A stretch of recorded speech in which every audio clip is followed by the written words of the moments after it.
students, I am Aman Singh, your online science and math educator. Today, I start the topic in my session. You already seen the chapter percentage, class 7 maths. मेरे प्यारे students, मैं अमन सिंह आज के session में आप सबों का स्वागत करता हूं और दिए गए मेरे इस एकेडमी में रूटीन के अनुसार आज क्लास 7 के मैथ्स का सेशन है, जिसकी मैं चैप्टर आज स्टार्ट करूंगा परसेंटेज। यह जो चैप्टर परसेंटेज देख रहे हैं आप, यह जीवन में आपके हर जगह, हर समय, हर वक्त काम आएगा। तो मैं आज अपने इस सेशन का शुभारंभ तहे दिल से पूरे एनर्जी के साथ कर रहा हूं।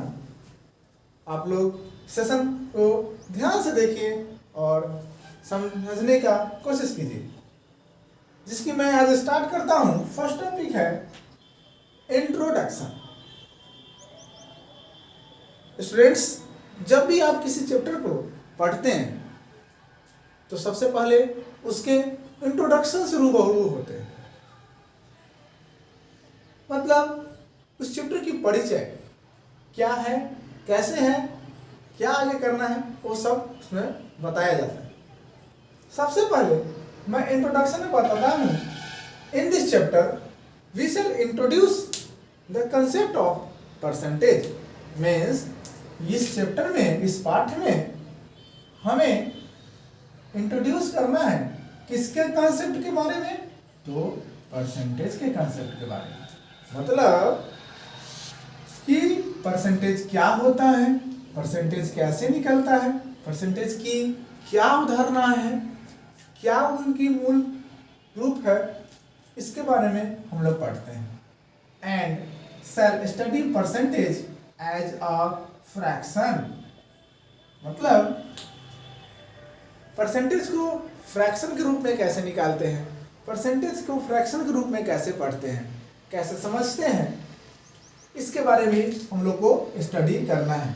And also as a ratio, जब आप उसे अनुपात के रूप में कैसे देखते हैं, कैसे समझिएगा, इस बारे में भी पढ़ना है। तो परसेंटेज का यहाँ कहने का यह तात्पर्य है कि सबसे पहले तो उसके कंसेप्ट को समझना। ध्यान समझिएगा, नोट डाउन करते चलिए। सबसे पहले तो कंसेप्ट को समझना, फिर परसेंटेज को फ्रैक्शन के रूप में स्टडी करना, फ्रैक्शन को परसेंटेज के रूप में, परसेंटेज को फ्रैक्शन के रूप में स्टडी करना।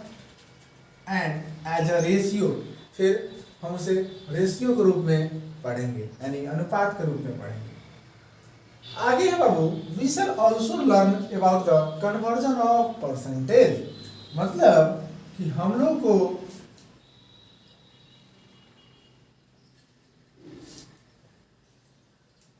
परसेंट का कन्वर्जन भी पढ़ना है, यानी कि परसेंट को कन्वर्जन मतलब क्या होता है, उसको कैसे कन्वर्ट करेंगे इनटू अ फ्रैक्शन।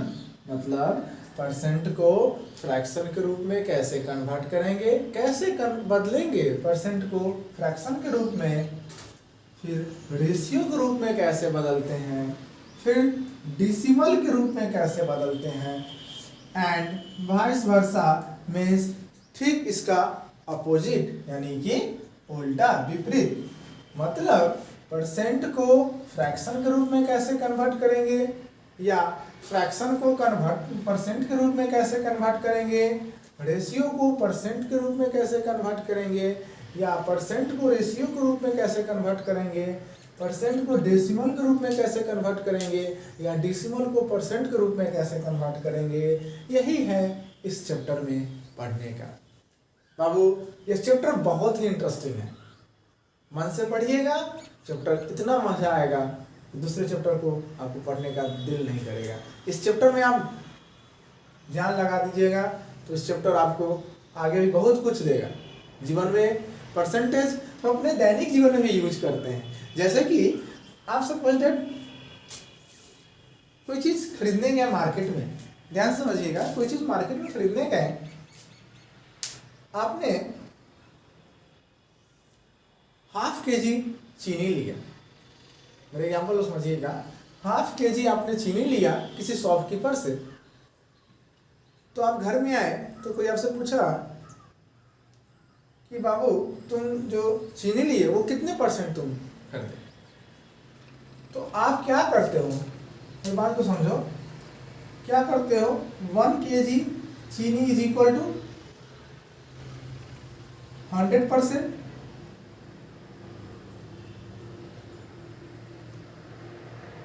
तो ½ kg चीनी का क्या हो जाएगा,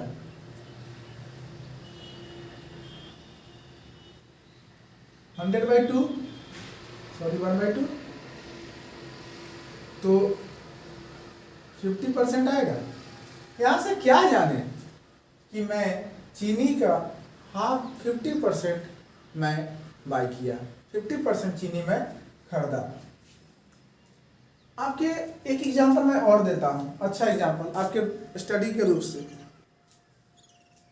आप जब किसी एग्जाम में पास आउट होते हैं, सपोज दैट मैथ्स ही लेते हैं, मैथ्स का सेशन है तो मैथ्स की बात करेंगे अगर, तो मैथ्स में आपको अगर 100 मार्क्स की एग्जाम होती है, ठीक है, अगर मैथ्स में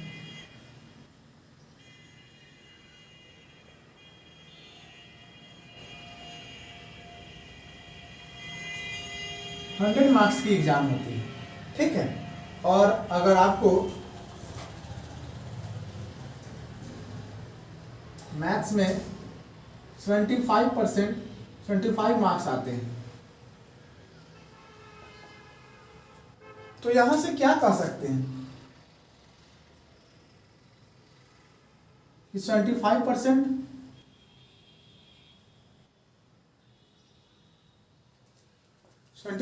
marks you got in math subjects in your class। तो आप कोई चीज को पढ़े समझे तो अपने उसे दैनिक जीवन से लेके समझे, ज्यादा आसानी से आप उसे समझ पाएंगे और अपने दिमाग में ज्यादा दिन तक रख सकते हैं, यूं कहीं हमेशा के लिए रख सकते हैं। आगे है बाबू परसेंट। मैं तो इस चैप्टर का इंट्रोडक्शन दिया, परसेंटेज क्या होता है वो बताया, परसेंटेज को कैसे चेंज करते हैं वो बताया, परसेंटेज को फिर से अपने उस रूप में लाते हैं वो बताया। अब मैं परसेंट का कुछ बताना चाहता हूँ।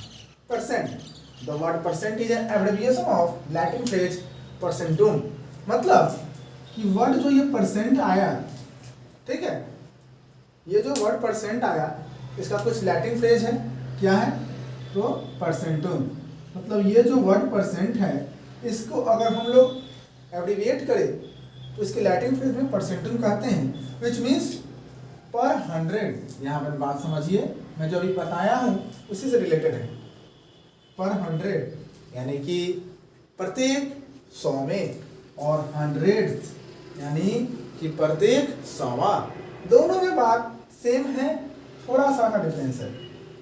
100 मतलब 100, 100 यानी कि 100वां। Thus the term percent, मतलब ये जो टर्म परसेंट है मीन्स पर 100 और फॉर एवरी 100।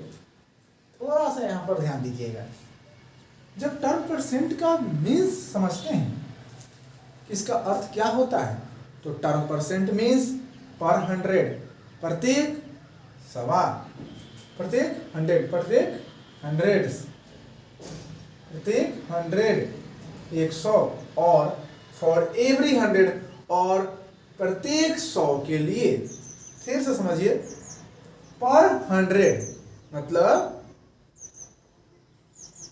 100 पर, और पर एवरी 100 प्रत्येक 100 के लिए, ठीक है। तो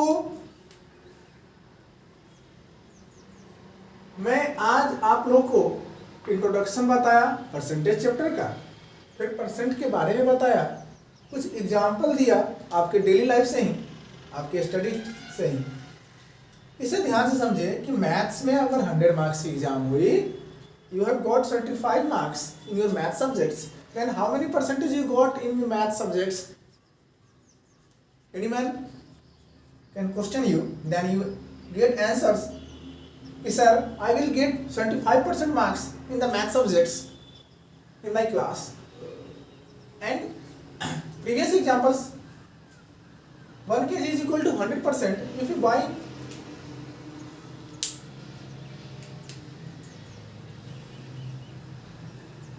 शुगर, यहाँ शुगर का मैं एग्जाम्पल दिया हूँ, तो जो 1 kg का अगर 100% होता है कि फुल 1 kg अगर लिए तो 100% होगा, तो आपने ½ kg बाई किया मार्केट से किसी शॉपकीपर से, तो आपका कितना परसेंटेज होगा? 50%। ठीक है। तो मैं आज आप लोग को ये बताया हूँ, अब मैं कुछ एग्जाम्पल दूंगा इस पे, और कुछ मैं अब कन्वर्जन ऑफ फ्रैक्शन या रेशियो को कन्वर्ट करने का तरीका बताऊंगा, और कुछ मैं बना के बताऊंगा, फिर आप लोग को भी उसे बनाना होगा और कमेंट बॉक्स में आके उसे आंसर देना होगा। तो अगर मेरे इस चैनल पर पहली बार आए हैं तो चैनल को सब्सक्राइब करें, बेल आइकन को भी दबा दें, ताकि जब भी मेरा वीडियो अपलोड हो तो आपको सबसे पहले उसका नोटिफिकेशन मिल जाए। लाइक, कमेंट्स और शेयर करना ना भूलें।